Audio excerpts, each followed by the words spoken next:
Welkom bij Scheldemondig. Mijn naam is Jan Rubbens, presentator, en wij nodigen mensen uit in de studio met passie. En deze keer passie voor voortgezet onderwijs in Zeeuw-Vlaanderen. En daarom zijn twee heren aangeschoven en die mogen zichzelf even voorstellen.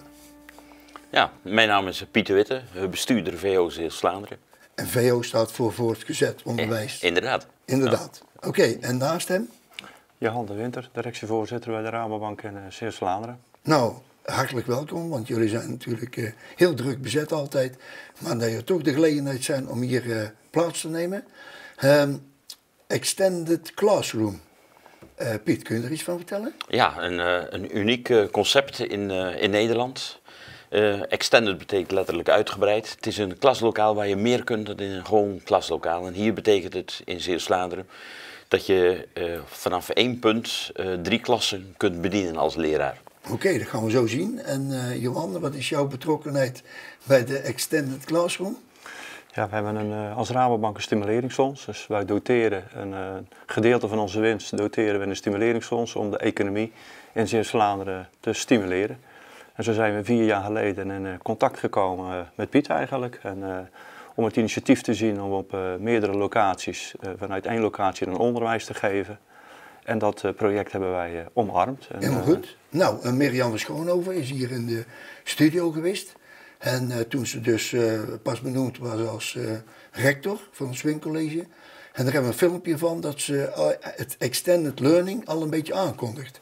Laten we even gaan kijken. Okay. Hoe doen jullie dan met de afstanden? Hè? Want hebben jullie daar ook nog iets voor? Dat je zegt van, dat je bijvoorbeeld iets concentreert bij het Swing College.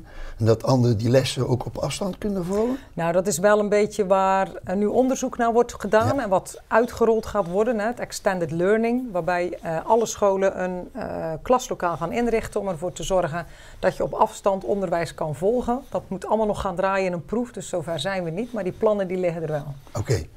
Nou, dat was Mirjam en die kon dat al aan natuurlijk. Hoe ziet er zo'n klaslokaal uit, Piet? Kun je dat even vertellen? Ja, het zijn 3 identieke lokalen. Op het Swing College 1, op het Lodewijk College 1 in Terneuzen en eentje op het Reinhard College in Hulst. 3 identieke lokalen met hoogwaardige technologie, waarbij leerlingen zichzelf kunnen zien, de docent kunnen zien en hun klasgenoten op afstand kunnen zien. En centraal, ik kan het straks wel even uitleggen aan de hand van een paar foto's, een gekloond schoolbord. Dat wil zeggen, op dat schoolbord kun je in Hulst en in Oostburg en Terneuzen hetzelfde meedoen en hetzelfde opzien. Dus ongeacht waar je zit op de locatie. En 1 docent dan, die geeft dan ja, 3 één scholen? docent kan in Oostburg, kan in Terneuzen, kan in Hulst. Die geeft daar de les en heeft contact met al zijn leerlingen op die 3 locaties. Zullen we even naar het scherm kijken en dan de foto's Ja, toelichten? uitstekend. Nou, hier zie je de voorkant van het lokaal. Hier is dus geen docent aanwezig. Die docent zie je op het linkerscherm. Die staat, dit is een foto uit, ik gok zo, Terneuzen. En links zien we de docent, Bart Verkouter, een wiskundedocent, die staat in Hulst. En het middelste scherm? Het middelste scherm, dat is het schoolbord. Daar is nu nog niets op te zien, op een andere foto straks wel. En rechts zien ze hun klasgenoten op de andere locaties. Oké. Dus op elke locatie heb je 3 schermen voor je. Oké. En ze kunnen elkaar allemaal zien dus? Ja. Oké. Ja. Hebben we nog meer foto's beschikbaar? Gaan we nu even naar kijken. Ja, dit is al een iets duidelijkere foto. Links de docent en in het midden het gekloonde schoolbord. Van belang is hier om aan te geven als een leerling, nou zijn dit allemaal bobo's die aanwezig waren bij de officiële opening. In januari, hè? In januari, precies. In januari jongsleden. Een van deze personen kan naar voren lopen. De docent, met een perfect geluid, want dat hebben we heel mooi voor elkaar gekregen, kan dus vragen, Henk, kom jij eens naar voren. Henk komt hier naar voren, schrijft op het schoolbord iets. En op alle 3 locaties kun je dus zien wat er op het schoolbord geschreven wordt. Henk in Hulst kan dus iets op het schoolbord schrijven en Marie in Oostburg kan dat uitvegen en er iets anders voor opschrijven. Oké, volgende foto. Nou, nieuwe kansen voor onderwijs dichtbij. De basis van het hele plan was dat de scholen in Zeeuws-Vlaanderen te klein dreigden te worden. En het zijn ook kleine scholen, om het volledige vakkenpakket aan te kunnen bieden. Nou stonden we voor de keus, je gaat vakken schrappen. Want dat zou zo'n verarming voor deze regio zijn. Dat wij gezegd hebben, nee, of je nu in Hulst, Oostburg of Terneuzen woont, overal moet je dezelfde vakken aangeboden kunnen krijgen. In ieder geval de basis. En dat kunnen we doen omdat we hele kleine klasjes kunnen combineren. Want we hebben het nooit over klassen van 30 leerlingen. We hebben het over klasjes van 4, 5 leerlingen. Ja. Voor de keuzevakken in de bovenbouw, met name in het VWO. En het scheelt natuurlijk veel reistijd, hè? Vergeleken met dat ze al 3 de scholen af moeten gaan. Nou, ja, het alternatief is meer dat het reistijd voor leerlingen zou schelen. Want je kunt natuurlijk ook de klassieke oplossing kiezen. Je zet leerlingen in een busje en ze gaan allemaal bijvoorbeeld in Terneuzen Latijn volgen. Een vak wat weinig leerlingen kent, gemiddeld genomen. Maar dat is A, niet te doen, financieel niet te doen, maar B, organisatorisch ook helemaal niet te doen. Ja. Nu kunnen die leerlingen gewoon de extended classroom inlopen binnen hun eigen schoollocatie. En ze volgen de les. Ja, en dit is de achterkant van het lokaal. Dit is wat de docent dus ziet. Ja. En de docent ziet dus de leerlingen links op de andere locaties en de leerlingen rechts op de andere locatie. Oké.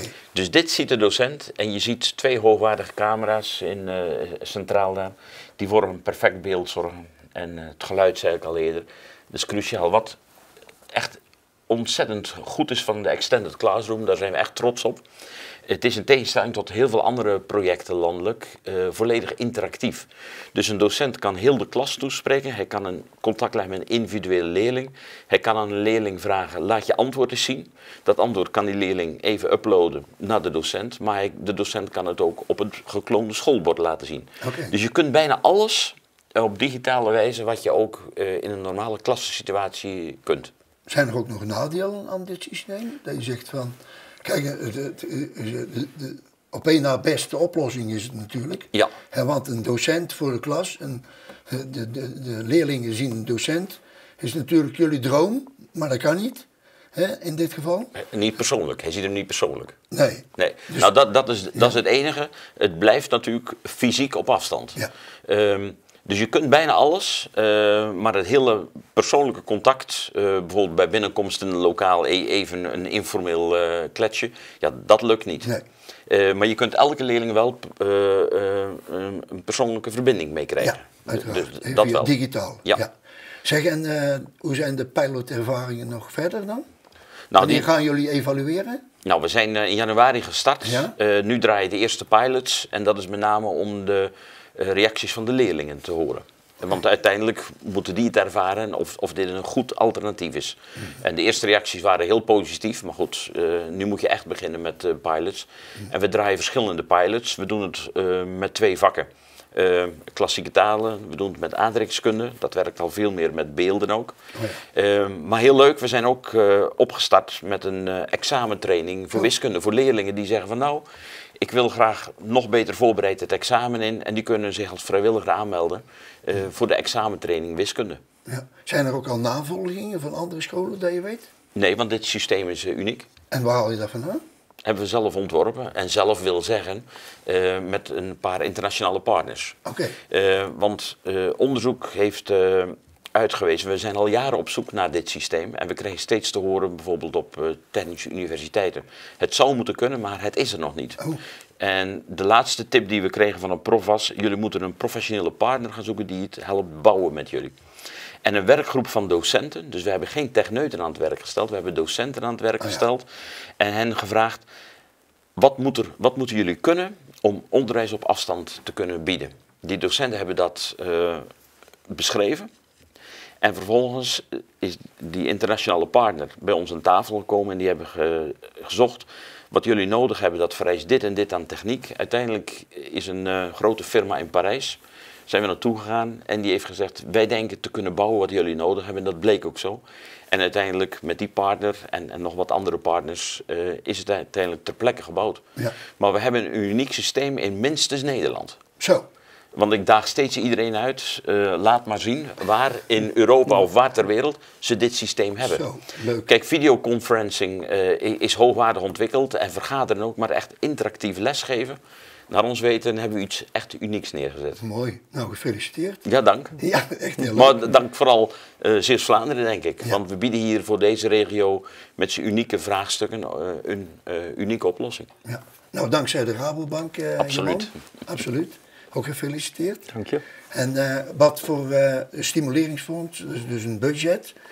Hoe hoog is dat budget ongeveer? Of is dat variabel? Of? Ja, we schenken ongeveer een €500.000 per jaar terug aan de streek eigenlijk. Aan Zeeuws-Vlaanderen zijn wij voornamelijk actief. En daar is een budget van €180.000 voor Rabo Club Support, dus eigenlijk voor het verenigingsleven.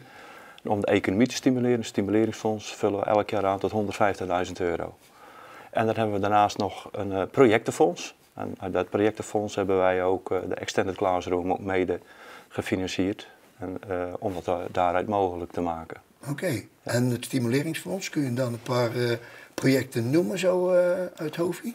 Ja, je hebt daarin de zomerondernemer bijvoorbeeld. Ja. Dat zijn leerlingen die tijdens de zomervakantie toch graag bij alle facetten van hun eigen bedrijf in aanraking willen komen. En dat ondersteunen we ook, dus dat wordt extern ook gedoseerd. En dan krijgen ze van alle facetten, dus dat is van HRM, van marketing, van boekhouden, van verzekeren, van allerlei onderdelen krijgen ze dan les.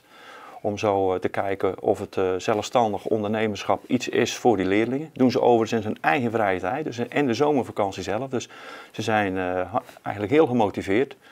En je had net over mensen met passie, deze uitzending. Ja. Als je die leerlingen hoort spreken na dan die 6 weken of 7 weken dat ze daaraan deelgenomen hebben. En ze tonen dan hun plan. Ja, dat is mooi om de passie van die leerlingen daar eigenlijk in te zien. En we hebben ook nog de Zeeuws-Vlaamse stad. Ja. De Zeeuws-Vlaamse studentenstad. Studentenstad, ja. Dat is Tilburg geworden. Ja. In 2019. Ja. En daar hebben we een mooi filmpje van. Oh, mooi. Zullen we even kijken? Ja, zeker.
Nou, Zeeuws-Vlaamse studentenstad Tilburg.